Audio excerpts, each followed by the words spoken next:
பங்குனி மாசம் நல்ல இளவேணிற் காலம் பழனிக்கு வந்தா உன் தெய்வீக யோகம் பழனிக்கு வந்தா உன் தெய்வீக யோகம் உத்திர நாளில் உன் உற்சவ திருத்தேரில்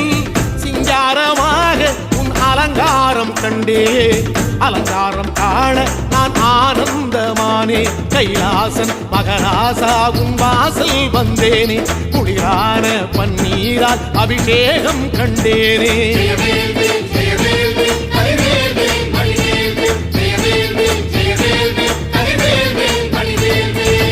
தென்பழனி தேடி உன் தென்பழனி தேடி திருநீரு பூசி நான் ஓடோடி வந்தேன் திருநீரு பூசி நான் ஓடோடி வந்தேன்